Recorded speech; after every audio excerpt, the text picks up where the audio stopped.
Hello, this is Gimme Empathy. It's back. I'm Scott Mercer. I took a 6-month break, if you may have noticed. If you're listening in the future and you're just listening to these in sequence, there was a 6-month break between the last episode and this one. If you're listening in the present or sometime in January 2020, sorry for the wait. Had some stuff come up. Listen, my guest on this episode is Seja Vogel. If you want to skip straight to her, I don't blame you at all. Just go to the time code of 3 minutes and 26 into this podcast, and you can do that. But if you would like to know why I've not been providing you with this content for 6 months, then listen on. I got very busy, mostly to do with commitments at the community radio station I volunteer at, 4ZZZ. You may know I do a show there on Saturday afternoons called Exit Stage Z. So earlier in 2019, some other opportunities came up. Chief among those was Branko Kosek, who you may have heard on this podcast before, passed over the baton of Live Delay to me. Live Delay is a live music show where we go out and record bands and then mix them for later broadcast. So it's quite a big job. It's like doing a whole other podcast, but every week, and having to email lots and lots of people to organize things and permissions and stuff like that. And it took quite a while to get on top of that. I think I'm mostly on top of that now, hopefully. But it's really good. I like doing it. It's a good show to do. There was some other behind the scenes committee team coordination stuff I've become more involved with. It also takes up time.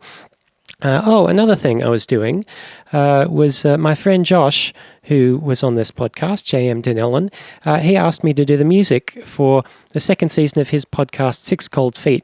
So I worked on that along with Adele Pigfance and Ash Shanahan from Adele and the Chandeliers, and we recorded a bunch of songs and played a gig as a fictional band called Juliet Knives, and that was a lot of fun.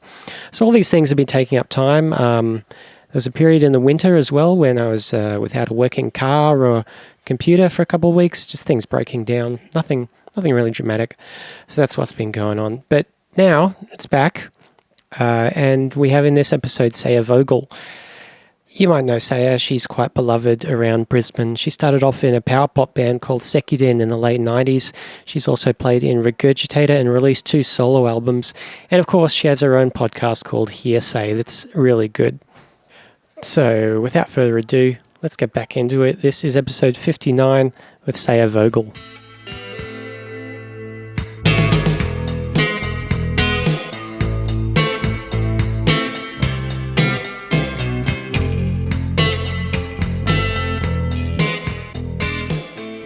On recording, you could really hear it. Oh, wow. So, was it like a high enough pitch that you could just filter it out pretty easily? No, it really stressed me out. I couldn't filter it out. I ended up sending the audio to my brother, who's an audio engineer, thankfully. And and he helped. Because I was like in panic mode. I was like, oh my God, it's like one of the biggest interviews that I've done, and I was so excited about it. And then, I was like, I fucked it.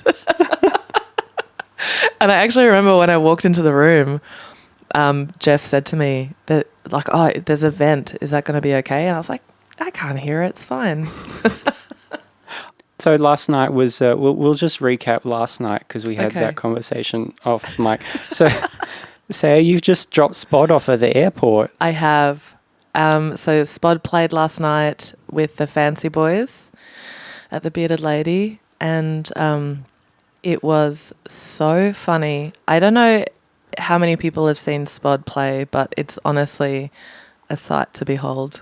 It's always really, really great. I used to play keyboards in Spod's band all the time, and I've seen him play to 5 people that weren't very interested and completely win the crowd over.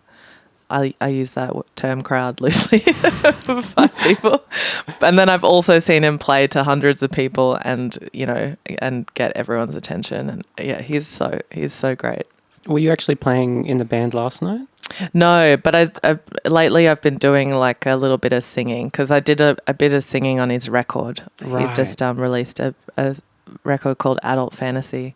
Did he do it already this year? Yeah, he was here. He did a Foundry? launch at the Foundry. That's right, yeah. Did you go to that one? I didn't, no. So I was really glad that he played again so we could get it for live delay, actually. Yes.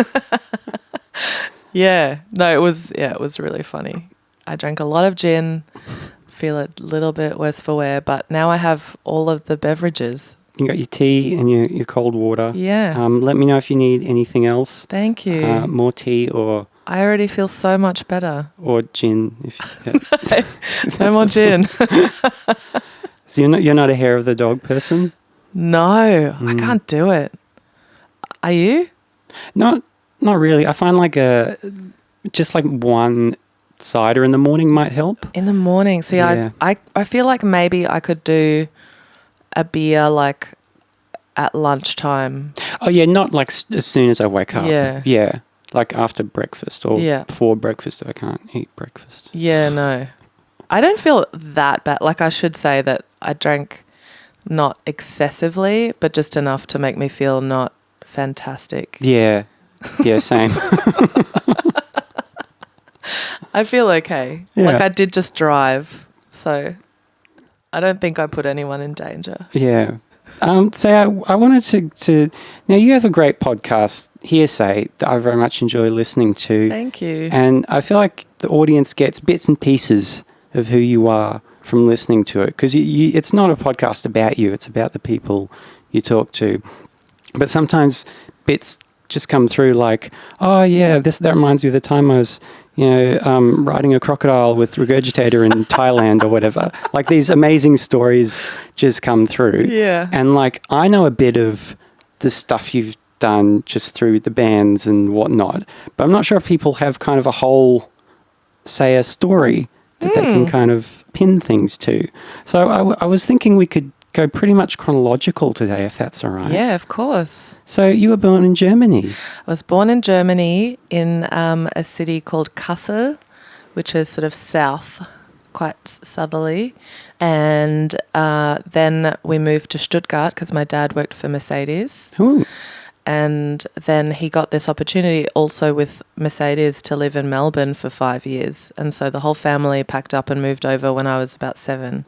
So this is probably a silly question, but so were you born in East or West Germany? West. West, Yeah. okay. Yeah, because we lived in Stuttgart, which was very sort of... it's really funny because when I was a kid, I didn't even realise that there was a separation. Like that, it just wasn't talked about. And maybe I was just too young to realise because I was 7 when I moved over. But what I do remember is, we were Steiner kids. So we went to a pretty hippie kind of school and we weren't allowed to watch TV and we weren't allowed to, it was like, I wouldn't say it was a super hippie upbringing, but it was definitely like no sugar, no TV, like no McDonald's. That sounds great. Lots of watercolor painting. Like these days as an adult, I'm like, yes, take me away from all of that. There was a lot of that, wooden toys and stuff like that. And what I really remember is getting to watch the wall coming down and when we first moved to Australia, because we moved to Australia in 1988, and I remember getting to watch the reunification stuff, and I remember David Hasselhoff and Scorpions, Winds of Change. I think I mainly remember the music about it, and I was so excited to be able to watch TV, and I knew it was a really big deal for my parents. So by that time, did you kind of understand the significance of Not at all. wall? Right. No, I was like, David Hasselhoff.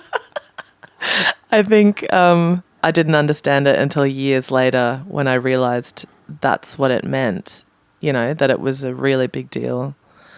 So we moved to Melbourne. We lived in Melbourne for 5 years and my dad's contract ran out. By that stage, my brother and I were teenagers and we sort of had to decide, well, are we going to stay in Australia and finish school here or go back to Germany? And we decided, I think my parents really stayed here for us. I think they thought it would be easier for us to finish our schooling here And so that's when we moved to Brisbane. How come Brisbane? My dad got a job here. Ah. So he left the company and got a different job. So was he like an engineer? Yeah. Right. Yeah. And what did your mum do? My mum was a teacher in Germany. So she was a German teacher. At the Steiner School? No. And she stopped working when she had us kids. But yeah, she's always, I guess it would be the same as like an English teacher here. So she was a German teacher. She was very academic in that way and helped us because we continued speaking German at home, and she would help us, write letters to our family and help us like with our German grammar and spelling and, red pen circling things. And she was very teachery. When you first came to Melbourne, so for you and Mirko, your brother, Yes. I mean, what was the experience like of being in a totally new place with a totally... Did you know English? No. When we found out we were moving to Australia, we had a couple of private English lessons, but I was only 7. So, I remember learning names of animals, and it was a Steiner teacher, English teacher, who was teaching us. So there was like wooden animals. And I remember one of them, he was like, this is a cow. But the animal wasn't a cow, it was a bear. So I thought cow meant bear. And then I think I knew yes and no. And that was pretty much it.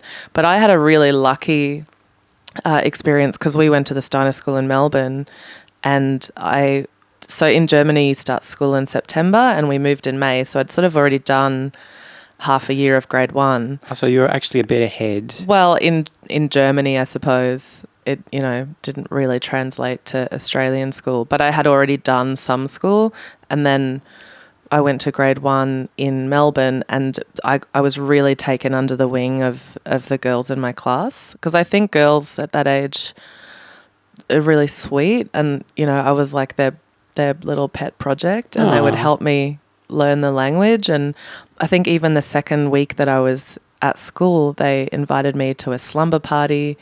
I just didn't even know how to speak English, and I was like left alone with this family, and it was just like, it was really, really lovely, and I was really welcomed into the class and into the fold, whilst my brother had a really different experience being a boy. Yeah. So he got pretty badly bullied and he didn't have that support. So yeah, I remember it being quite stressful for the family, and also because my parents knew they had high school English, but they didn't, they weren't, like my dad was quite fluent, but everyone was sort of learning, and if the phone ever rang at home, everyone would fucking panic, Everyone would just be like, what's the guy, well, no one's going to be able to understand what's on the other side. So, there's funny memories of that, and like funny memories of like one night I woke up when we'd first moved, and I was saying to Mum, there's a man grunting outside my window, and then we looked out, it was just like a koala going around. We were like, fuck, we didn't know koalas did that. They sound pretty freaky. Sound like grumpy old men. It was like the mating call of a koala, freaking me out. They sound pretty gross. And did possums? Did you have possums freak you out? I don't remember any possums. I remember magpies freaking me out. Just the sound that they made, I was like, what the fuck is this? And the grunting koala. I thought someone was going to attack me. So how long did it take you to learn English? I reckon it took me just like a really short amount of time, maybe 6 months or something. Wow. Yeah. Was it a musical household? It was. So, I mean, we always had a piano in the house, and I don't really know why we had a piano in the house because neither of my parents played piano, but they must have bought it because they liked the look of it or they wanted us to play it. I remember my grandmother was really good at the piano, so she would come and visit us in Germany and, play Christmas songs and stuff. But yeah, my parents are both just really big music fans. So my dad had a really big vinyl collection. He was really into like 60s pop music, so he had that like blue Beatles collection, a big vinyl collection with all their signatures on it. So that was every album except Magical Mystery Tour, I think. So we used to listen to Beatles records a lot. He had like Hollies, Searchers, Manfred Mann, that kind of like 60s pop music. Anything contemporary? You know, the only contemporary thing that I can remember him listening to is when, I guess I remember, this is going to make me sound really old, but I remember when CDs started first coming into society, and my parents bought like Dire Straits and maybe like Bryan Adams or something, but stuff at that point where I was like, no, now I've got my own taste. I don't have to like Dire Straits and Bryan Adams. Wasn't Brothers in Arms like the very first album on CD? I think or it something? was, yeah. And I think my dad bought it. Yeah. Yeah. Your grandparents were still in Germany. Mm-hmm. There was just a thing, and let me know if you don't want to go into this, but there was a little thing that came up in the Gareth Lydiard interview you did. You mentioned that I think your grandfather had kind of been one of the people to get swept up in the Nazi rise to power in the 30s. Yes. Because you're kind of like, not only are you, like me, a white person in Australia, you're also a German. And so I was just wondering, like, we have our own very deep colonial baggage to deal with living on stolen land. And then you also kind of have an additional thing of the whole Nazi thing. Yeah. I was just wondering if that, I don't know how to make a question out of that. Well, let me talk about it. Please.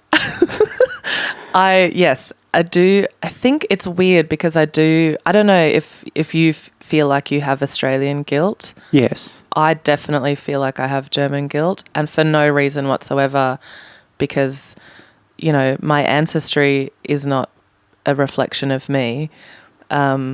But it's really hard not to cringe when people use the word Nazi, or when, you know, I can't watch Holocaust films or anything. I get really funny about it, and I don't really know why, because it's not my story. But what I was saying to Gaz in the podcast is, so my grandfather on my mother's side, my maternal grandfather, he was a baker, so he's like very sort of working class. I'd say lower, but still working class. He owned his own business. He got, you know, as everyone in Germany at the time, got promised this like new life, economic growth, and as a business owner, he obviously completely bought into it, because why wouldn't you? So this is something that I only found out much later in life too, and my grandmother kind of doesn't talk about it, but I heard a lot through my parents that, you know, when the war happened, and obviously when Hitler just turned out to be fucking Hitler. Literally Hitler. He completely shut down, and he went into a deep depression, and he wouldn't talk about it at all. It was like he pretended it never happened, because he was so deeply ashamed and disappointed at what he had believed in. And so yeah, it's really interesting to see that side of it. Whenever I was lucky enough to, you know, to visit both of my grandmothers outlived their partners. So I never really got to talk to either of my grandfathers about the war. All I remember of my grandfather on my dad's side was he had a bullet in his kneecap, and when we were kids, we used to touch the, you know, like the scar. Whoa. So that was really intense. So he was a soldier. He was a soldier. And then, you know, when I was an adult, I got to ask both of my grandmothers a little bit about their experience during the war, and their experiences, like trying to be, like staying at home and losing people in the war. Like one of my grandmothers lost a partner in Russia, and when she talks about it, she's always like, you know, everyone just went to Russia and never came back. And her fiance was killed over there. And anyway, it's just like, it's such a crazy idea for me to know someone who lived through it. And I still find it endlessly fascinating how times have changed so much. And yet, to circle back, because I think the point was that we're living in the same sort of times that people are getting swept up by fascists who are offering the world to people. Exactly. Yeah, I know. That's terrifying. And for like, it seems like since all through the Cold War, generations have been sort of asking, how could they have let this happen? Yeah. And now it's like it's happening It's again. happening. Yeah, it's terrifying. It's really terrifying. But you also wonder, like, are all the people that are swept up in it going to have their moment of realization? You know, is it going to happen? Like, Nobody knows. what is it going to take? Yeah. It's bizarre. It's really bizarre. So getting back to, you moved to Brisbane Yes. as a teenager. Mm-hmm. At what point did you and Mirko start playing music? So we, like I said before, there was a piano in the house, so we played a bit of piano. I started having lessons. I played violin and piano at Steiner. Violin first. And then my brother just started playing guitar, and like any younger sister, I just wanted to do what my brother did. And I remember the first song I learned how to play on the guitar was Come As You Are.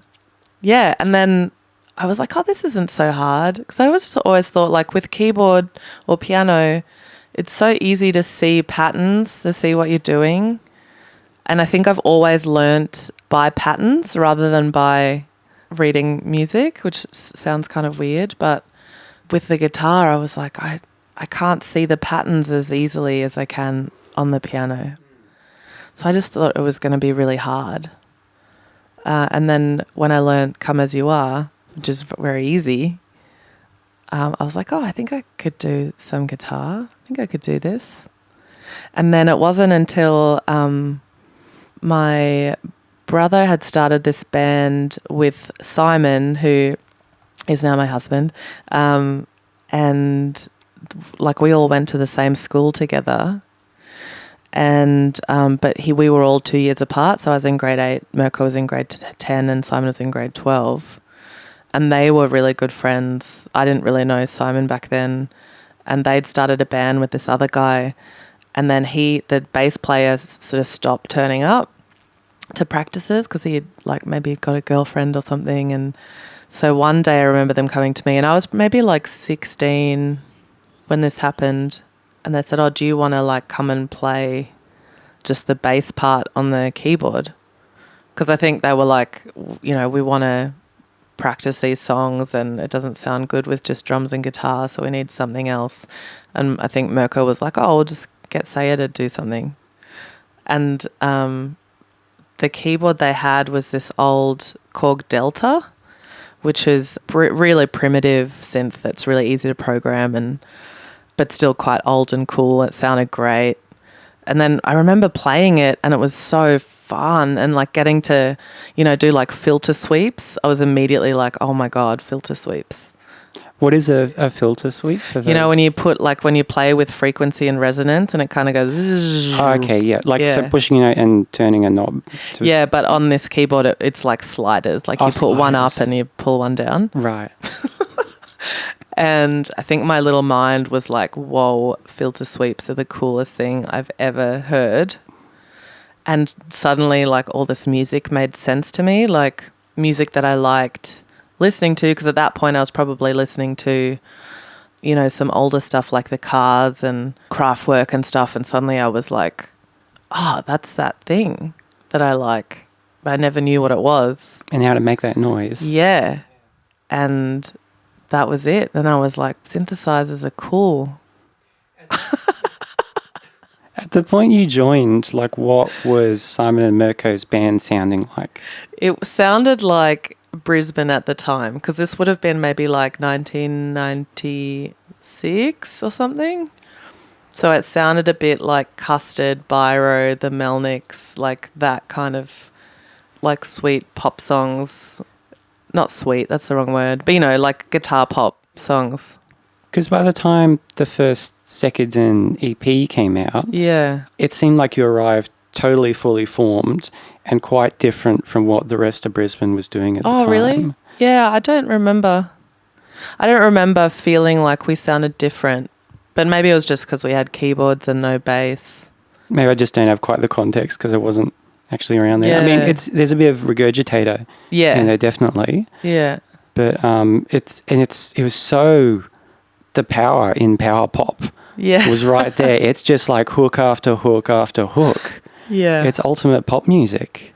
Yeah, it's really funny. I tried to listen to some Sekiden the other day.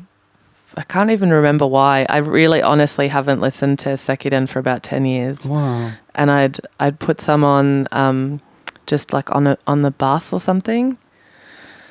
And it was really hard to relate to because it's so I almost was like I don't know why people like this. What? No, like that sounds bad, but you know, I just don't. It's a really funny thing to think about now that we were so into it and so like we were so enthusiastic and you know we toured our asses off and yeah, it was a really cool thing to do because like I said, I think I was like 16 or something when I joined, and the music scene was so great at the time. Like all of our peers were amazing, and it felt like a supportive network of people. And we immediately had like so many friends and like-minded people. It was a great thing to do as a young person. So once you joined and were playing this old keyboard, was it pretty natural for the keyboard sound to become a big part of? Yeah. So it was weird because I guess I had to always play the bass as well. Sometimes it was just like that's all I was doing would be like just playing lower register, the lowest two with both my hands. And although I think now that I think about it, yeah, Cog Delta was polyphonic, so I could do more than one note at a time.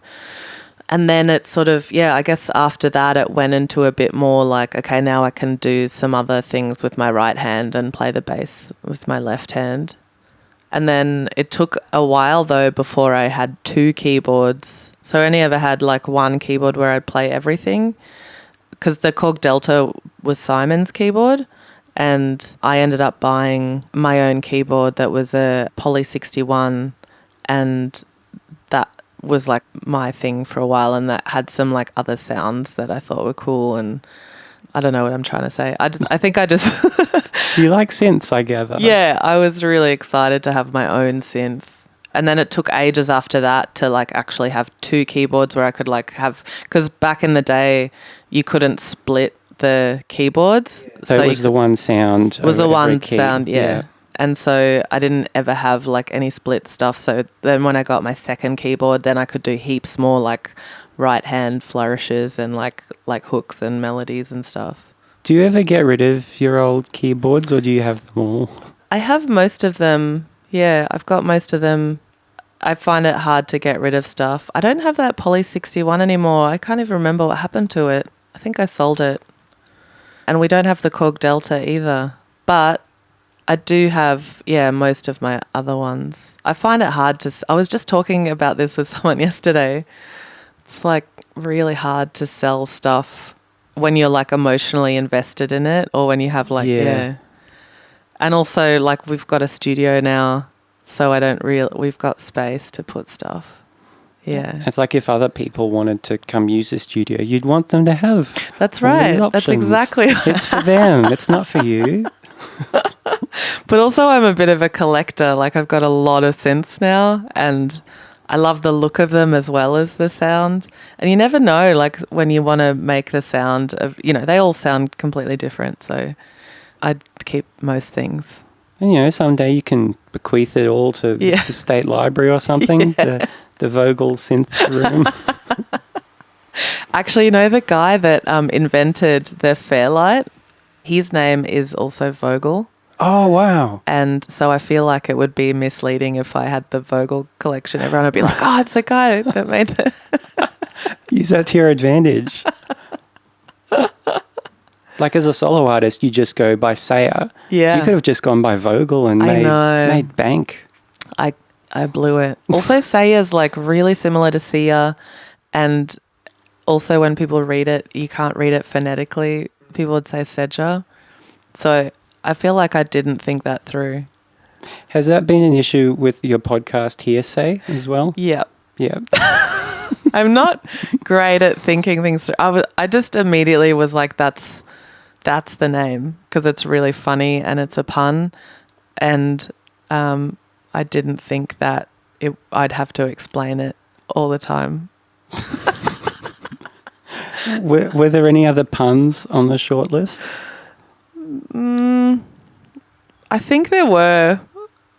I can't really remember any right now. I mean, I don't really mind explaining it. If anyone would listen to it, they would, because I always say this is the HearSej podcast. My name is Seja. They would understand straight away. Yeah.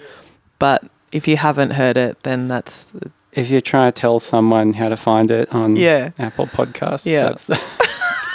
But I think if you type in Seja, my full name, Seja Vogel, it comes up. Oh, good. Yeah. Because you like the artist? Yes. Oh, good. Yeah.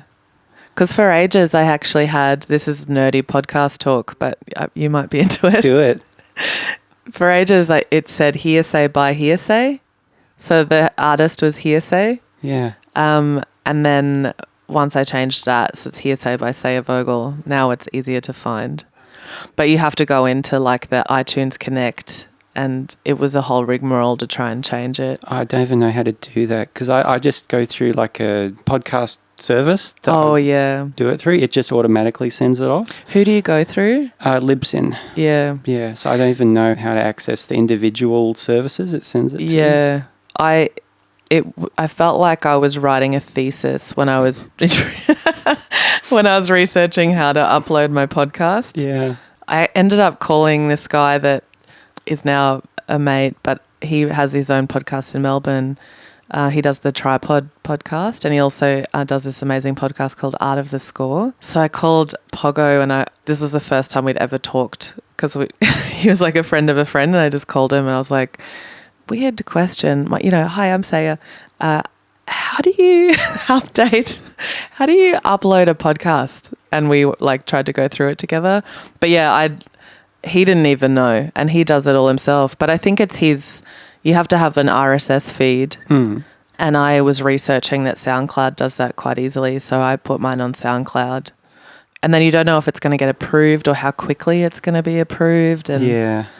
And then now it's kind of hard to know, I think if I take my stuff off SoundCloud, I've heard that I will lose my subscribers. So I think I'm just stuck with SoundCloud now forever. Yeah, you can get stuck on the one you sign up for. Yeah. Yeah. Which is fine. SoundCloud's fine. But I guess you need the premium one because otherwise you'll run out of space eventually. Yeah, I do have that. Yeah. Sorry, back to Sekiden. So was it...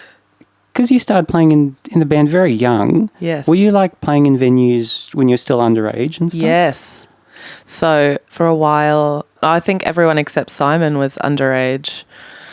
And so sometimes our parents would have to come and just sit there, or sometimes they didn't care. I remember playing at the Orient a lot at the time, which is a place in Brisbane, doesn't exist anymore, but I remember that being a place that we could play, and also sometimes we would be able to they would pay us in beer and we'd be allowed to drink, and that was a real thrill for a 16-year-old.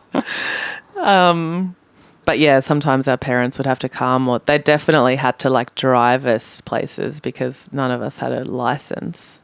What was kind of the reaction of the bands you were playing with to you, being so young, playing this hyper power pop synthy music? I don't remember. I think I just remember all of my friends were always older. I think they just thought I was older. I don't think I really said I'm only 16 ever because I wanted to be older. I don't remember there ever being any oh my God, you're so young.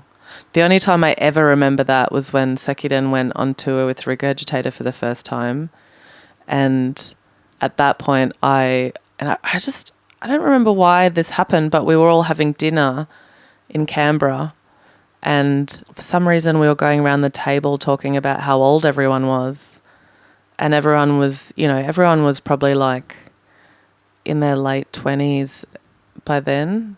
And I remember when it came around to me, I was really dreading saying how old I was because I thought I would be judged or not taken seriously. And I remember saying that I'm 18 or 19, however old I was at the time. And everyone just kind of went, oh my God. And I felt really bad about it, but also now when I think about it, I'm like, why was I so worried? I mean, that reaction was probably them going, "Oh my God, I'm so old." Maybe. Yeah. Not she's so young and Yeah. Maybe. But yeah, I think to answer your question, I don't remember it being a thing really. And so Sekiden is it means red electric, is that right? Yeah, there's a lot of translations because it's a Japanese word that we got off this toy gun that Simon had.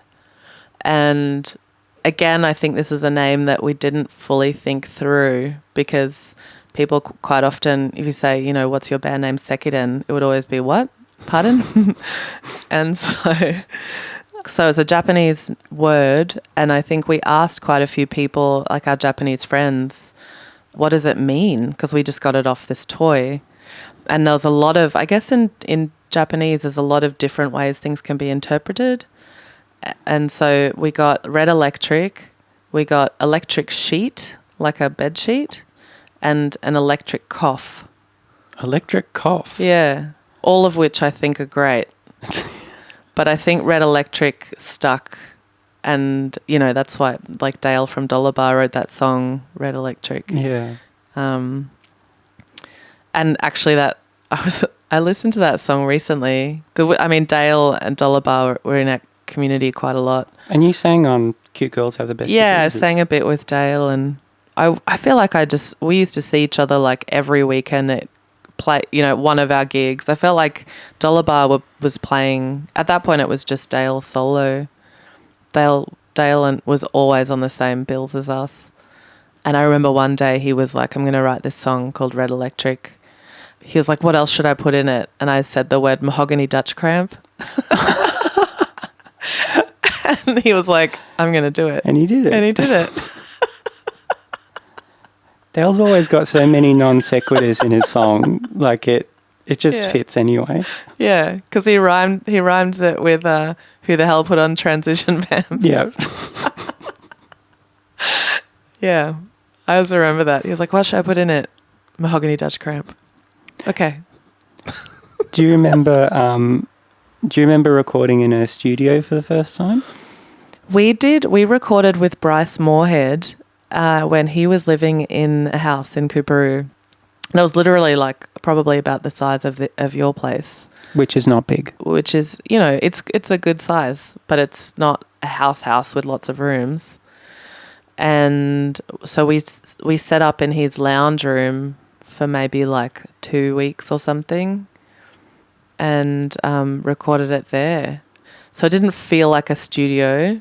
It felt like someone's house, but it was still really exciting to get to hear the songs and to do like overdubs. You know, there's a lot of synths on those first EPs.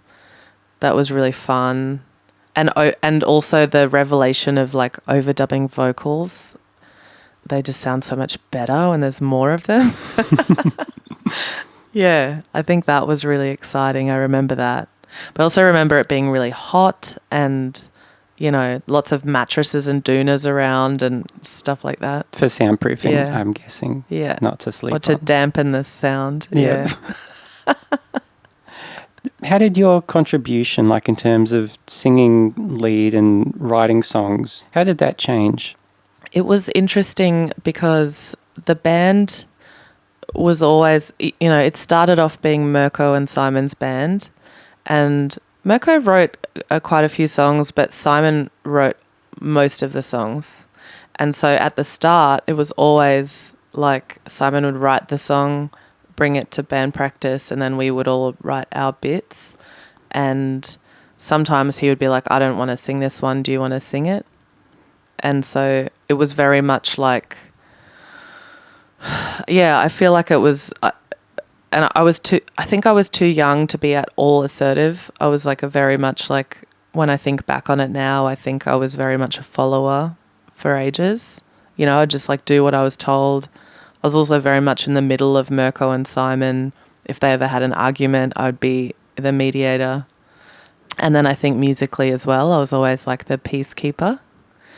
And so as I got older and I became more assertive, only slightly, because I'm not particularly assertive still, I began to like get more confident. I guess maybe that's the better word. You seem confident. Yeah. Now. Maybe a bit more confident in my own taste and ability, and that's when I started writing songs as well and bringing them to band practice. But it was always, Sekiden was always like, I reckon, Simon wrote most of the songs. The bare bones of the tracks were mostly brought in by him. And then Mirko and I would have like a few songs each, every now and again.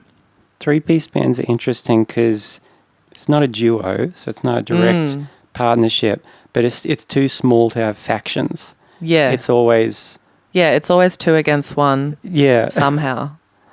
What kind of dynamics were at work there? And like as you say, you were the youngest one. Yeah. You were Mirko's sister. Yeah. And then at some point, like you fell in love with Simon. Yeah. It was honestly very, very complicated.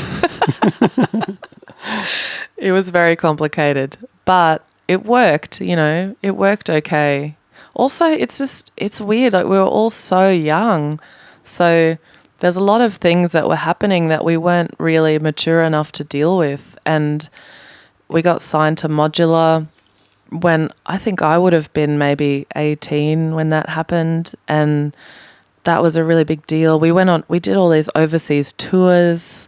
We did a tour of Canada, North America that went for 4 months. Whoa. And we were sleeping on couches and, and we did that all the time. We'd just go away for months and then being the tight web that we were, which was really good in a lot of ways and then really difficult in other ways because we were all so close that spending 24 hours a day with each other would also drive you insane.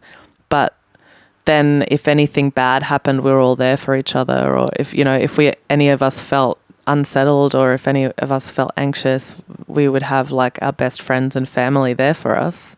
So in that way, it was really nice to be together all the time. But I definitely remember moments where we were all like, I'm pretty sure all of us were like, I quit in our minds several times a year.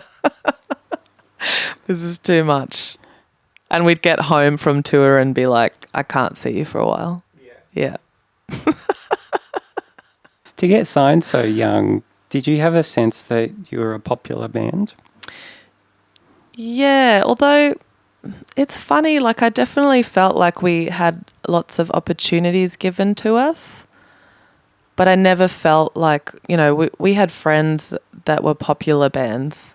I saw bands like Regurgitator and Jebediah and bands that we'd supported a lot be popular. And so in comparison to that, I never felt like we were popular.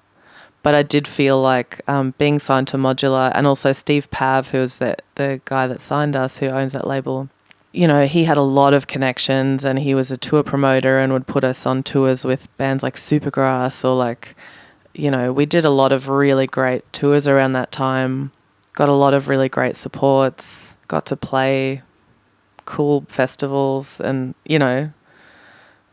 that I found that really exciting, but I never felt like we were popular. Looking back, do you think you kind of appreciated that at the time? Or were you ambitious? Were you always looking to the future? Yeah. We were very ambitious, but also, it's weird. Like when I think we'd sort of all expected we expected to be popular. And then it never kind of happened. We'd go, when we sell our publishing, stuff like that, and then we never did. We were definitely ambitious and we definitely always had plans, but I don't think that we ever really felt like we were on a path to great, like, I don't know. I don't think we were delusional. Like, I think we were pretty realistic about where we were and where we were going. Why do you think Sekiden didn't crack it huge in the way that Jebediah or Regurgitator did? It's hard to say. I think we were like maybe a bit too simple. Like we didn't have an edge or something. Like our songs were very, like not very deep or I don't know. I mean, I can talk about what I think now. I think at the time it just didn't happen. The luck wasn't on our side. But we achieved so much anyway. I still feel like really proud of what we achieved. And like I said, I don't think any of us really thought that, I don't think we thought that we were going to be massive. I just think that it was sort of in the back of our mind, like maybe when we do, this is going to happen, or we're going to do this, or I don't know. I really don't know. My hungover brain's like, I don't know, man. Did you all still have day jobs? Yes. So we all worked at this furniture and electrical place called Megamart. All three of us worked there. Was it like a Super A-Mart kind of thing? It was, it was only like appliances and music stuff, TVs, and then computer stuff, and then upstairs was all furniture. And Simon worked in the loading dock. I worked in small appliances and registers, and Mirko worked in AV. How did you all come to work at the same place? Mirko worked there first. He got a job through friends of his that were also musicians. And then he got me a job there. And yeah, I don't know. I think it was just a cool like little community of people that there was a lot of musos, and there's a lot of, people that had other, and because it was all like casual work. So they'd always be like very understanding if you had to go into Canada for 4 months. Yeah. And then you just have a job when you get home. Yeah. Yeah. Oh, that's nice. Yeah. And it's funny, like, seeing each other at work. But this is the other thing, like when you get home from tour and you're like, well, I don't want to see you for a while. And then the next day you're like, hey. Hi at work. At what point did you and Simon get together? We got together, what year was it? It would have been, I was like 19. Did that change the band dynamic? Yes, it did. Mirko hated it, like really, really hated it. Made some rules around what if we're going to be in a band, these are the things that I need to be okay with this. And they were things like, you're not to be a couple when I'm around. And at that point he was like, I'm going to manage the band. We were like, fine, that's fine. And but the main thing was he was like, I don't want to see it. I just want it to be like it was before. And we just went, okay. And in retrospect, that might have been a mistake, because when we went on long tours, it got really complicated.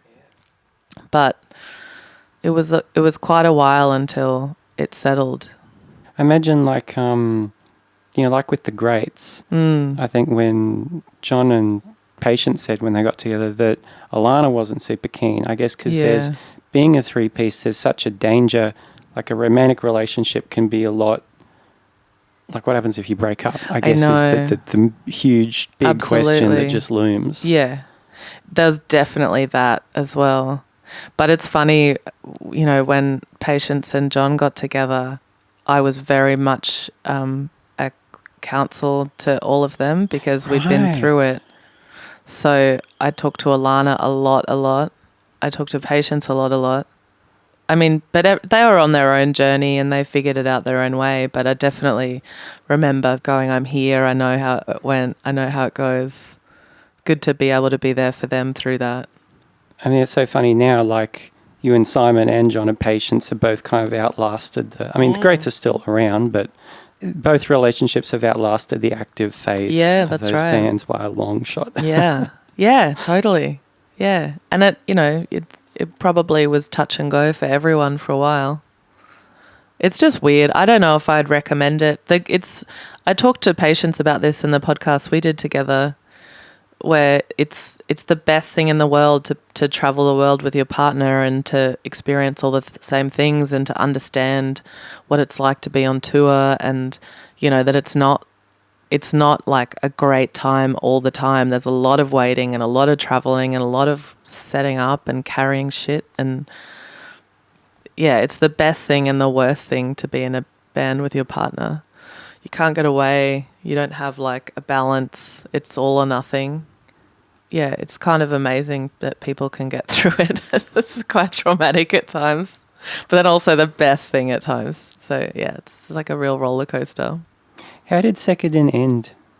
So Mirko met his now wife and moved to Melbourne. But we still would play some shows every now and again. He would come up, but we knew that was going to make it a bit harder. But we weren't playing like heaps at that point anymore. And then I started playing with Regurgitator and just got quite busy.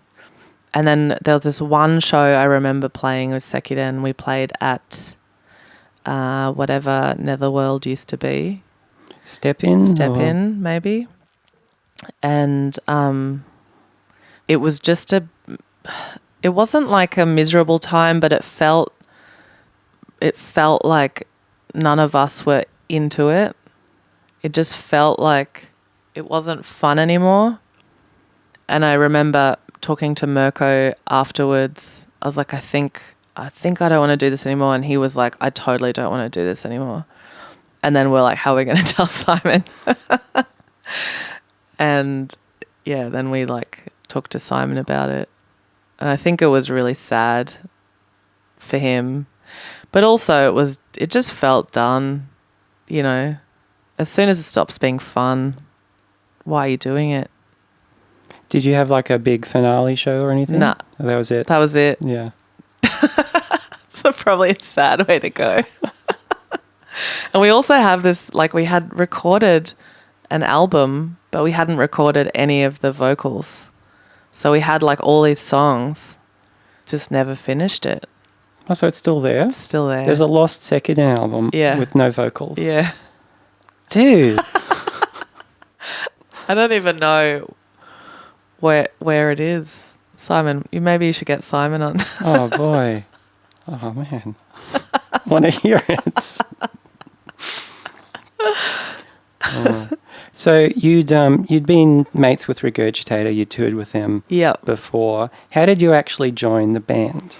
So this again was like a kind of organic thing that I just sort of fell into. Sekiden had supported Regurgitator at a show at the Rev, and I remember backstage saying to Ben, because Kwan and I had become pretty good, we were pen pals, because he'd moved to the UK for a while, and during that time we'd been writing each other and getting to know each other a bit better. He's an amazing writer. I would always be so excited when I got like an email or letter from him, because he's got this really like poetic way of communicating. So anyway, I felt like Kwan and I were like already becoming pretty good mates. And then backstage at this Regurgitator concert, I said to Ben, Black Bugs is my favourite Regurgitator song, don't tell Kwan. Because it has that like such a killer keyboard bit. Yeah, that's it. And he was like, oh, you should come and play it with us tonight. And I went, okay. He told me what key it was in. I just like had my keyboard backstage and I just like tried to learn how to play it backstage. This is kind of like seeing into the future of how Regurgitator worked. They would just be like, hey, let's do this song. Can you just learn it and then play it in front of hundreds of people for the first time without rehearsal? So yeah, I did that. It was super fun. I just played on that one song. I had the best time. And then Sekiden were playing a festival with Regurgitator at Luna Park, maybe like a month later or something. And they did the same thing. They were like, do you want to play that song with us? I was like, yeah. And that was in front of like a few thousand people. And I was remember being really nervous, but it was such a thrill. Did you nail it? I think so. Yeah. I think I felt good about it. And then they played Valley Fiesta. Maybe, I don't know what timing this was, but the next time I saw them, it was at Valley Fiesta. And they said like, oh, maybe you can do that song and maybe learn these other few songs. And I think I played maybe 4 songs with them then. So they were just slowly dragging you in. Yeah. And again, I'd like learned the songs at home to iTunes, like just to their record. And then the first time I played it, there's no rehearsal. First time I played it was with them in front of thousands of people. So I was sort of getting used to this like panic of, oh my God, I just don't even know. And then, you know, on occasion it would happen. I'd learn the song and they'd be like, oh, we play that in D now, not C. I'm like, fuck. I just got to transpose it all on the fly. But yeah, and then, you know, and by that point they were all friends and then eventually they were like, do you want to come on tour and learn all the songs? So it happened really gradually, and it happened in a way that I never really thought I was part of the band until they officially asked me. And by that point it didn't feel like a huge stress, you know, it just felt quite like, yeah, sure, that sounds fun. Before you knew them, when you were still a teenager, were they like a big band for you? Yeah. I remember listening, when Unit came out, I remember being obsessed with that record. And I also remember seeing them play live in King George Square when I was in high school. So maybe I was like 15 or 16 or something. And they were like the biggest band in Australia at that time. And it was packed. Like King George Square was so packed. There was a riot. And I remember just thinking, this is the coolest. That's so cool. So it was funny then, like getting to know them as people and getting to be and playing those songs that I loved. And obviously, like all the songs off Unit are the ones that had lots of keyboards. So, you know, it was really exciting getting to learn all those parts and play them in front of people. I know, like it sounds like it happened very organically, getting to know them and then joining the band. But like I saw you play with Gurge recently at the Tivoli. Oh, yeah. Are you still able to sort of remind yourself and think back to 15-year-old Seja when you're about to go on stage with them? I don't think I do that anymore because I just feel like my brothers. I think maybe I got that feeling a little bit when we did a tour years ago we played all of Two Playing and Unit. And I think at that point I remember thinking, oh man, I love these records, because we played the whole records and songs that we didn't normally play live. So songs would come up, we'd be like, yeah, I love this song. So that was really, really exciting and cool. But yeah, normally, no, it's just them. Yeah, I don't get starstruck or anything. They're just my brothers. Did you play on any of the records? I did. We went to Brazil to record this album called Love and Paranoia. And that was really, really cool that they took me to Rio. We all stayed in a house together and we spent, I think it was maybe like a month recording in this studio, and it was just so wild being there because they quite often will like record somewhere, well, they used to just like record somewhere bizarre out of their comfort zone to come up with interesting ideas. How did they pick Brazil? I actually think they got like a MySpace message from someone saying come to Brazil? Yeah. And they did it. I feel like that's how it happened. I can't be sure. It does work. Yeah. I feel like that's what happened. And then when we got there, all this crazy shit had just happened. There'd been a big riot and a massive police shooting, meaning that like 20 police officers had been killed by the community in the favelas. So there's like a favela uprising. And we had been booked into the studio, and then we got moved into another studio because the engineers said, oh, there's like all these stray bullets flying around that other studio, so we've moved you into this one.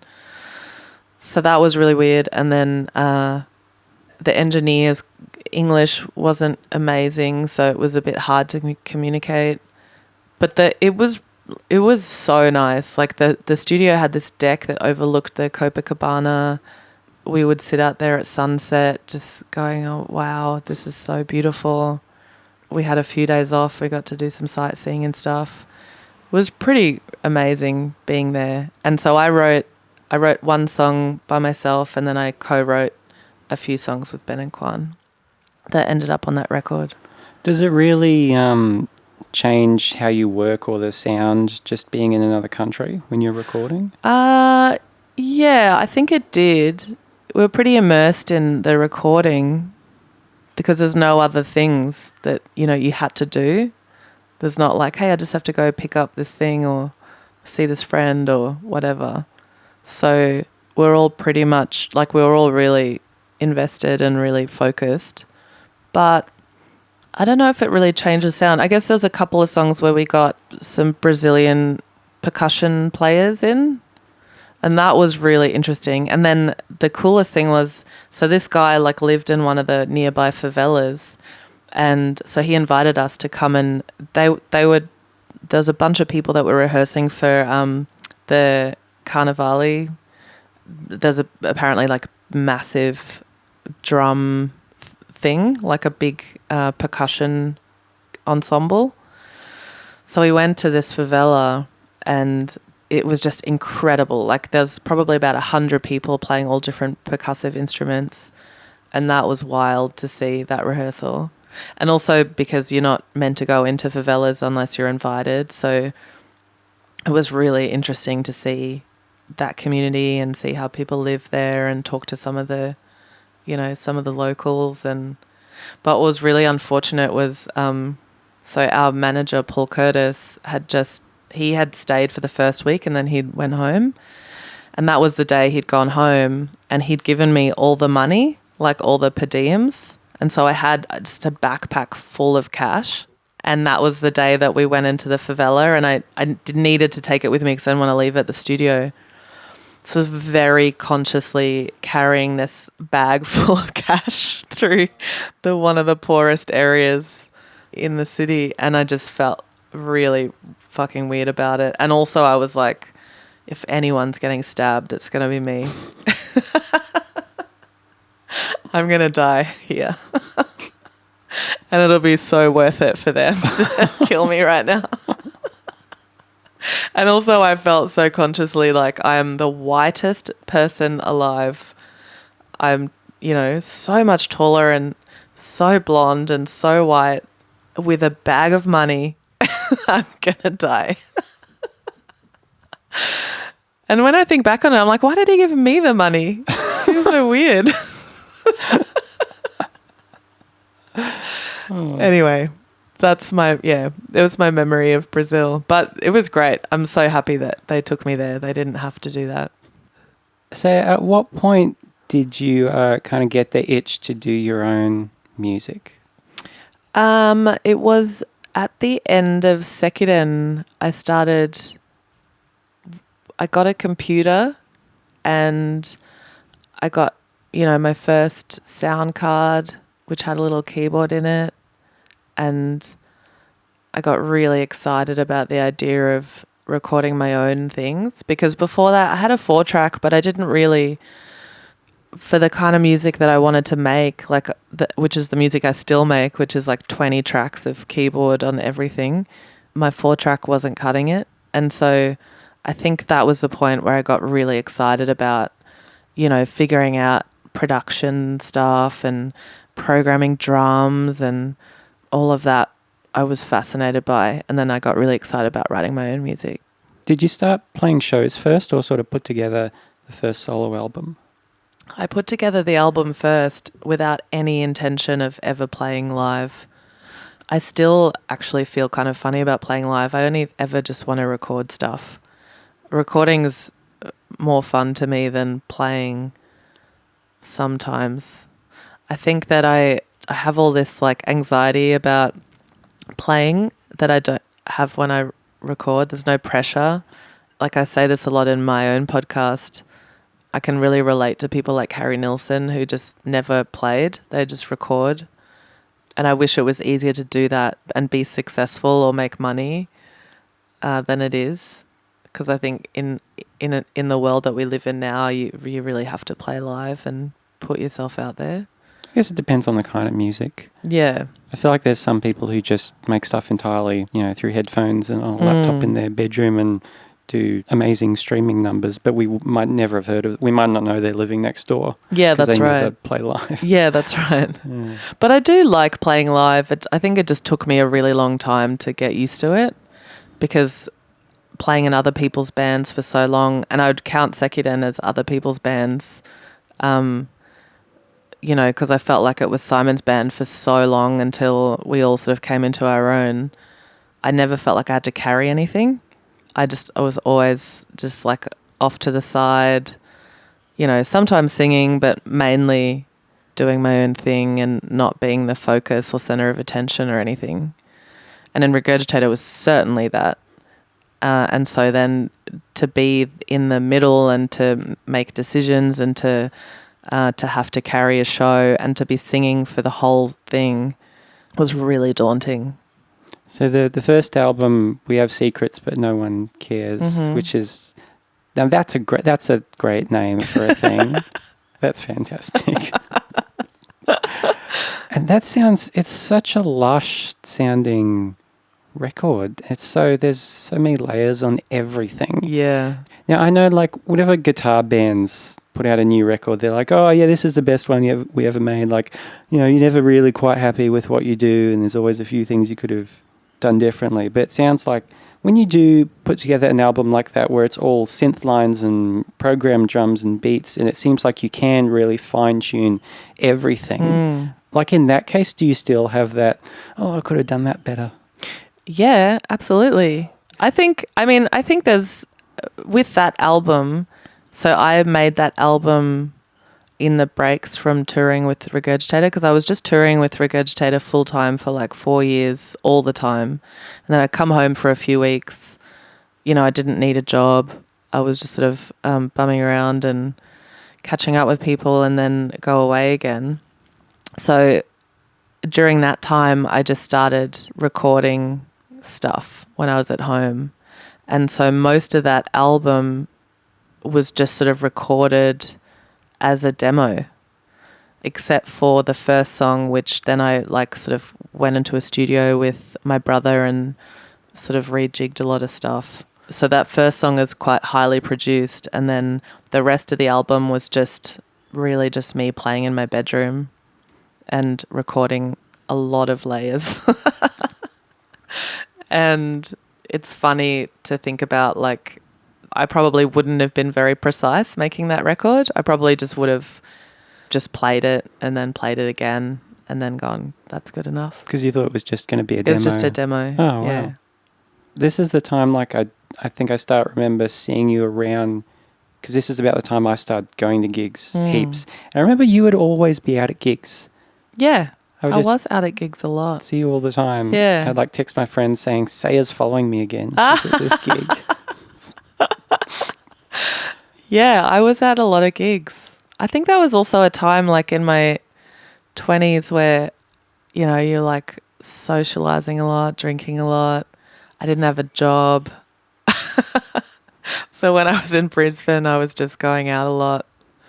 And I had lots of friends that did the same. So it was just a fun time. And these days it's not quite so much? No, I like being at home now. Yeah. Yeah, I never want to leave my house. Unless I have to. Your dog's there, your husband's there. What else is? Got a studio. Got gin. There's no reason to leave. So the second album, All Our Wires, which has one of the most amazing album covers ever. Thank you. So it's of you plugging in a big synthesizer thing with smoke machines and your hair flying off. Yeah. How many photos were taken that day to get that one? This is really... So I got a grant to make some of that album, and part of that grant was to make a modular synthesizer out of felt, and it took me about 4 months to make that thing that's on the front cover. So it's based on an image of Keith Emerson from Emerson, Lake and Palmer, and I was obsessed with this image of him sitting in front of... So his Moog was called the Monster Moog because it was massive and it had like this TV on top of it for like extra room, like extra volume. but wasn't plugged in. I don't think it was just like this. Like, I'll have to show you the photo. It's pretty amazing. Why is there? I don't understand the TV. I think it was just just for like effect. Oh, okay, just for the visual. Yeah. Okay. And so I was obsessed with this image, and I wanted to make an album cover based on that image, which would be me in front of a felt version of that, without the TV though. So I made the thing. I got my friend Stephen Booth to come and take the photo. We hired the hi-fi at the time because I wanted it to be like have proper stage lights.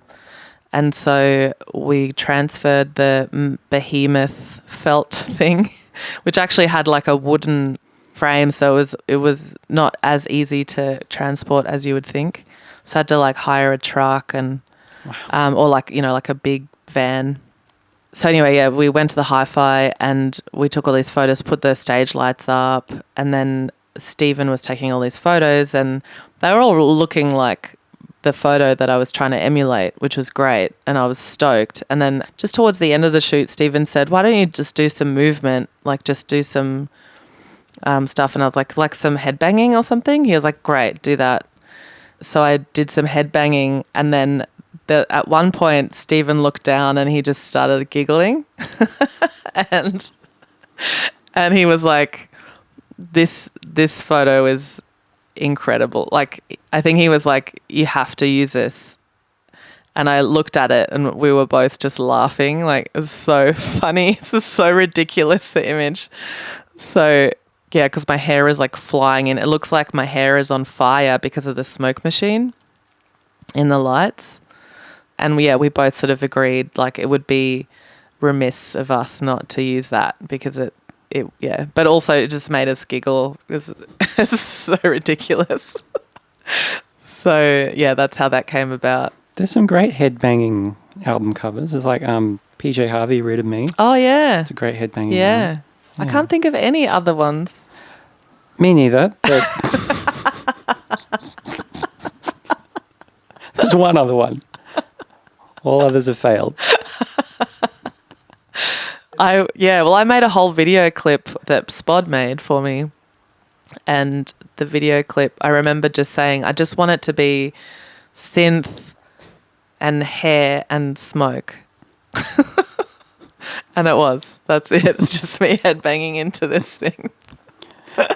So since then, you've kind of made a bit of a cottage industry of making these felt synthesizers. Yeah. Going from just it being part of the grant and the album cover, how did that move on to like a thing you thought you could actually make a little business of? So that it all started like way before I made the life-size modular. I was just making them for friends as presents. And I think it came out of just learning how to sew at Steiner School. And I mean, I can't even really sew very well. Like, I couldn't sew you like a pair of shorts or something, but I can sew creatively. And felt is a really easy like textile to work with because you don't have like you don't have to hem anything. It's really easy to work with. So I think I just picked felt because it was easy, and I would just make like, I remember trying to make because Kwan's birthday is right near Christmas. And so I had decided as a joint Christmas and birthday present for him, I would try and make his entire studio out of felt. Whoa. And obviously had a lot of time on my hands at the time. So I made him a little, he played a Firebird at the time, so I made him a little Firebird. I made him a little red SH-101, like a little keyboard. And then I made him a computer and with like an open session of Pro Tools, and the Pro Tools was like quite detailed. Whoa. And then I also made him like a felt Kwan, like a little Kwan doll. What scale was all this to? Very small. So I would say like half an iPhone was the keyboard, maybe 2/3 of an iPhone. It's like a little Christmas nativity scene. Yeah. Kind of, yeah.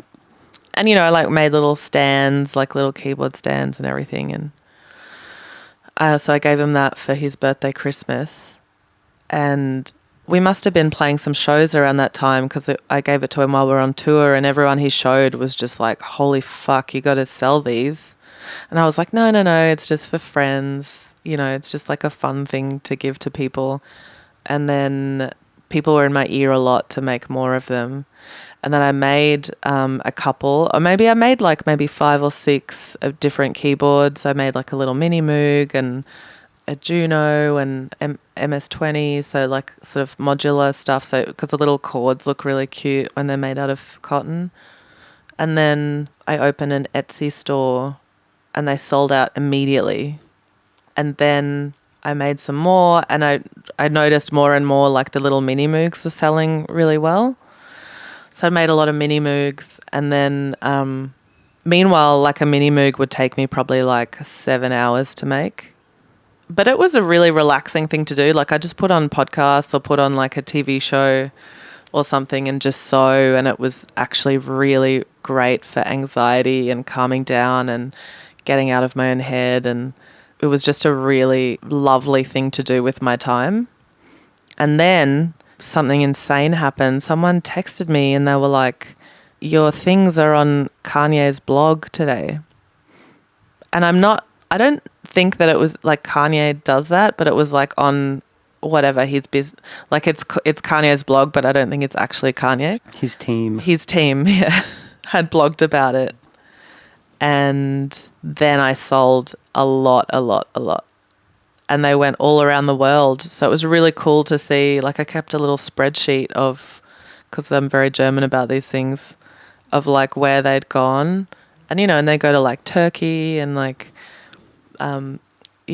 Russia. They'd just go like all around the world. It was really exciting. But it was also then like suddenly it turned into a weird stressful thing when before it had been so relaxing. And, I'd be like, oh, today I need to make 3 mini Moogs, and they're all going to take me 7 hours. So I guess, that's a whole day and a half. And it was really funny that had turned into like suddenly a really stressful thing. I'd like take them on tour and make them, and and then, and eventually then, we got like a bit less busy, and I would take down my Etsy store when I got really busy doing other stuff, and then I put it back up again. Did you ever think of like industrializing the process? I thought about it, but I think I was I couldn't figure out how to let go of any of it. Simon, I remember saying to me, like, you should just, because I didn't even have templates. I do everything freehand. So I'd look at the photo of the thing I was going to make and just work it out by looking at it. I wouldn't trace anything. I wouldn't have templates. And so eventually for the mini Moog, I started making templates. And then, because Simon was like, if you have a template, I can help cut out some shapes. But, we probably did that like once, because I'm pretty, I felt like I needed to do it. They were paying me to make it. So now it's back to an occasional thing? Yeah. Yeah. And I don't have a shop up anymore. So I pretty much only do commissions now, because there's too many other things. Yeah. At what point did you reckon, I'm going to start a podcast? So I wanted to start a podcast. I'd been thinking about it for ages. I sort of wanted to start a podcast about mental health, because I was realizing that more and more people I talked to, like me, were really anxious when they were off tour. They'd come home, they'd go into a weird post-tour depression or post-tour anxiety or listlessness. And so for ages I thought, well, maybe I want to do one about mental health in the music industry. I remember having this really vivid thought about it and planning it all out when I had this terrible food poisoning, and I was lying on the bathroom floor next to the toilet just going, I think I'm going to do a podcast about mental health. And then around that time, I played a show. So this is when I first started playing solo, and I had an all-girl band. I had Renee playing drums and Meredith playing guitar and some keyboards, like swapping between the two.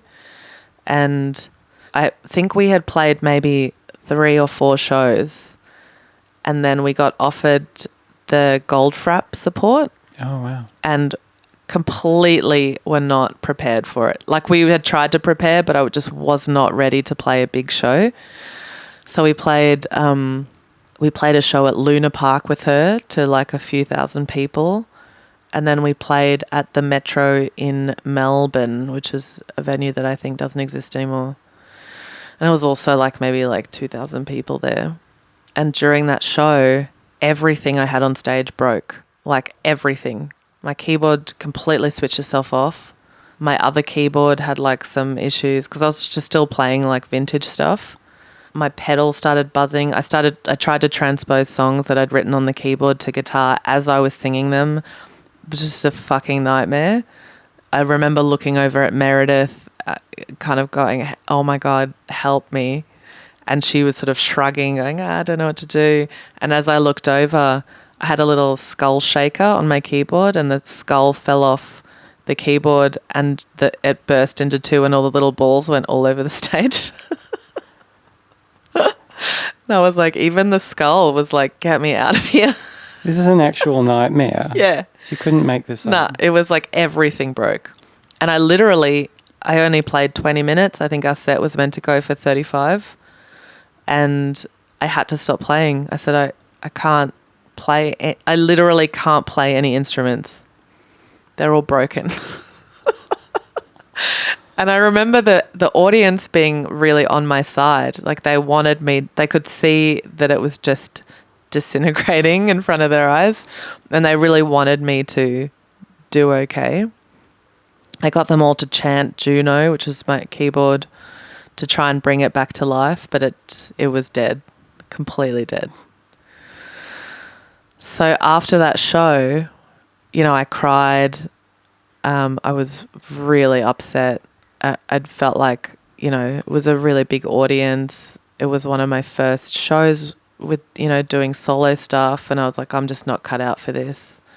I left the venue and I went and had a hot chocolate with Kwan and Dan Kelly, who was there. And they told me all of their worst show stories. And we laughed so hard.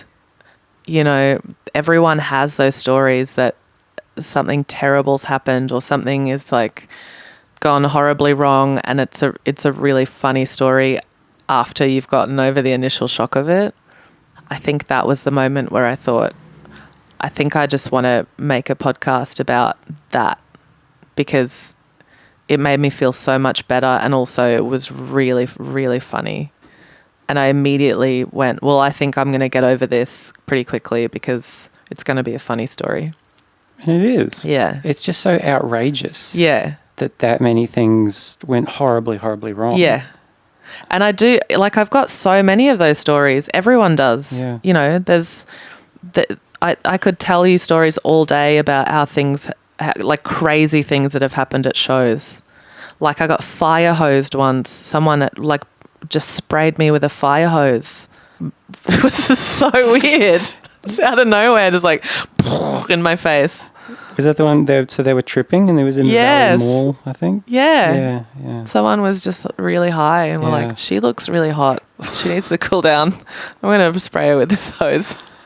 Where do you even get a fire hose? Also, if there's a fire hose, there's no way I would touch it. Like even if I thought someone really needed it. That's like against all rules. Don't touch that. It's probably hard to operate. I wouldn't know how. Yeah. How do you even operate it? Yeah. Anyway. But yeah, I have so many stories, and everyone does. And so that's why I started doing it. And then I also thought, like, I don't want to just do that. I want to do a bit of origin story and see. So I'm genuinely interested in other people and how people do things, what their creative process is, how they got to where they are. Everyone has such interesting origin stories. Do you think your approach to the podcast has changed since you started? Because you're, 50 episodes? Yeah. I think I had no idea what I was doing for so long. I don't know if you felt like that when you started. I guess I had a bit of a background in radio. Oh, yeah. But it's long form is very different. Yeah. Yeah, I felt like I had no idea what I was doing. And it's funny, I listened to a little bit of my first episode recently because I was trying to find an audio bit for something, and it's just so funny to listen to just me struggling through But it was nice. Like, so Kwan was my guinea pig. And he was great. And, it was fine. It's just funny that, I think it's like my idea of where I'm going and all of that has changed a bit. I prepare now. Like when I first did it, I never had any questions. And now I have a little bit of a idea of where I want things to go. That's interesting. I've kind of gone in the opposite direction. Yeah, you don't have anything. You don't have any questions written down. I did, but I haven't looked at them. Yeah. There are only a few things. Yeah. That I just can't remember. But I used to have like segments Oh, really? and stuff. Like I would draw random questions out of a hat.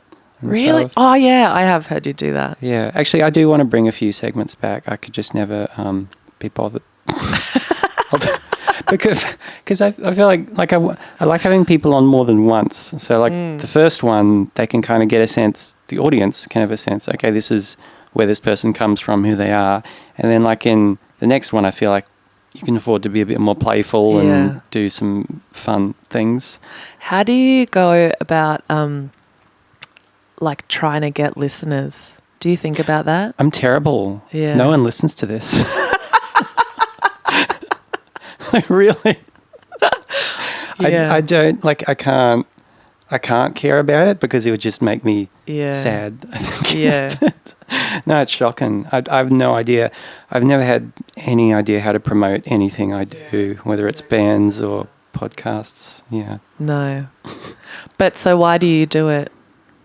I started just because I struggle to understand how other people think. I just want a sense of like what priorities do other people have that are different to mine, and to sort of understand where they come from. It's probably strayed a bit into more being just a fun hangout thing and origin story thing. But I think it's okay for podcasts to change like that over time. Absolutely. Because you don't know what is actually going to work. Yeah. I took a bit of a break this year just because other stuff got really busy. But I did find I missed it. Just having D&Ms with people. And do you find, because you talk to a fair few people you've known in music, and often it's people who you see once in a while, like you know them from tour, but you don't catch up regularly. Do you find just putting a microphone in front of someone kind of emboldens you to ask stuff more? Oh, yeah, absolutely. Yeah. You're doing something for a purpose, and so you don't want to let down that purpose, you know? Yeah. Yeah, it's interesting. It's really interesting talking to people while you're being recorded. Yeah. It's like you've got more of an excuse to be nosy, because it's like, oh, this isn't for me. This is for the audience that's listening. Totally. You don't want to let them down. Totally. Yeah. What's your philosophy about editing the podcast? Ooh, good question. I edit a lot for, like, I'll edit out breaks and ums, and I never move things around. Like, it's pretty much the linear thing is still the same. I edit myself out more than anything because I find myself pretty irritating at times. Oh, same. I mean, me, not you. Yeah. Now, sometimes I just go through HearSej and just edit out your questions and then just edit out all my laughing. God, I laugh so much. Sometimes I'm like, I'm insufferable. I laugh at everything. You have a lovely laugh, though. Thank you. But I do laugh a lot. Do you ever get comments from people? Like Facebook things, or like people going, you laugh too much, or, you know, nothing feedback? Nothing mean. Like, and I always ask, it's very rarely people, and it's usually people I know. Yeah, do you find you have strangers commenting on things they think you should do better? Sometimes. Yeah. I get a lot of like, you should talk to this person. Oh, yeah. Which is nice. But sometimes I'm like, I've asked that person, they don't want to do it. Or, you know, but I don't want to tell them that. You're like, thank you, I will. And then... But yeah, mostly I get really, really nice comments. It's really, really sweet. And people will say that they like it, or, you know, it's made them excited about Australian music or whatever. Yeah, it's really, really nice. And yours, like people out in the world listen to yours, not Yeah. just... But because you interview famous people. Some of them are famous. Yeah. Yeah. Like you did bits with Fred Armisen. I did. Yeah. That was so strange. I've never really done bits before, but with him, you just sit down and you just do bits. There was no like preparation for that. That just happened. I guess because like the context you're familiar with him is him doing bits. Yeah. And so it's like, oh, this is how I... Yeah, that's how I communicate with you. Yeah, and of course he instantly picks it up. Yeah. Yeah. Yeah, that was a real friend explosion with Fred. Yeah. I think I talked to you about this like a year ago. We should do a live thing. Yeah. Yeah. Let's do a live thing. Yeah. Double bill. I'd love that. Yeah. Can you organise it? Yeah, sure. Great. I get in the new year. Okay. I think it'd be fun to put on like a gig. Like you can headline and I'll Okay. open. All right. But it's podcasts instead of Yeah, bands. podcast gig. Mm. Where would we do it? Well, this is the thing, because like I don't think it can be like a bar or a live music venue No. because it's got to be quiet. Yeah. On the bus to the city from here, it goes past like this old substation that's now like a little art space you can Oh, yeah. rent out. I was thinking maybe something like that or a community hall Yeah. kind of thing. Do it in winter so you don't have any fans or aircon. Yes, that's important. And that also gives us a lot of time to... Yeah, let's do it in Yeah, let's do it in June. that'll be fun. We can lock in some guests. Yeah, and I was thinking too, I'd probably want to do it like have multiple guests, maybe do like more of a panel thing than a Yeah. one-on-one. I've been wanting to do a live thing for ages. I never want to organise it. Yeah. So you can... Okay. I sometimes get asked to do things and then, yeah, there's a few that haven't happened because of scheduling. But, yeah, I think I'd like to do more live ones. They're always fun. Like when I hear, like whenever I hear a live episode of a podcast, Yeah, I like it's exciting. really exciting. Yeah. Yeah. I wonder how much they're edited. That would be harder, wouldn't it? Because you've got applause and everything. Yeah. Yeah. You'd need to get like some just applause noise Oh, yeah. before and after. Just sweeten Can it. you guys just clap for a bit and then Yeah. you can use that to... All right, let's do that. All right. Thanks for talking today, Seja. Thank you so much for having me. Would you like to play a song? I feel like I might be too hungover to sing properly. That's okay.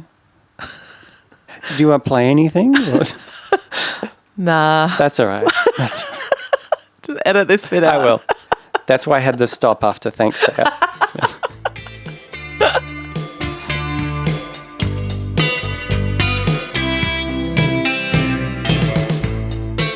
I did check with Seja to make sure it was okay to include that last bit, and she said it was fine. So I left it in because I thought it was funny. If you want to hear more from Seja, and why wouldn't you? She has a whole bloody podcast with a bunch of episodes. It's called HearSej. That's HearSej. Don't let it trip you up. Should be available on all your regular podcast apps and whatnot. You can find some of Sekiden's music up online. It's on Bandcamp across a few different ones, like on the Valve Record ones. There's some stuff at the Brisbane Music Graveyard, which is a great little Bandcamp page. She has 2 of her own solo albums, and you can find that spod-directed clip for the song When You Said You Were Mine up on YouTube off the album All Our Wires. It really is a great clip. Corrections and Notes Corner for this episode. It's back. Oh yeah. Was Dire Straits' Brothers in Arms the first album released on CD? No, not really. The first test pressing of a compact disc by the Philips Company was a recording of Richard Strauss's Alpine Symphony by the Berlin Philharmonic in 1979. The first CD commercially produced was The Visitors by ABBA, and the first actually released CD was Billy Joel's 52nd Street on the 1st of October 1982. The Dire Straits connection we might both have been thinking of could be that their album Love Over Gold was one of the first CDs played on British radio, or it may be that the album Brothers in Arms was the first CD album to sell 1 million copies. Are there any other album covers featuring rad headbanging? There's Bleach by Nirvana. Let me know if you think of any others. Would love to know. So drop me a line at gimmeempathykpodcast@gmail.com. I'm on Instagram at Gimme Empathy Podcast, Facebook. The survey's still up. I'm going to leave this survey up one more month. If you've listened to even just this episode of the podcast or however many more, I'm very interested in hearing your feedback. And I've got a link to the Survey Monkey survey up on the Instagram bio and also up on Facebook if you scroll back a little bit. Or if you want to just type in the URL, it is surveymonkey.com/r/2QQ69TX. Thanks for listening. It's good to be back. I have missed doing this. We'll probably be monthly from now on. That's probably as sustainable as it's going to get. So thank you. Thank you for your patience. Thank you for listening. Until next time, stay powerful.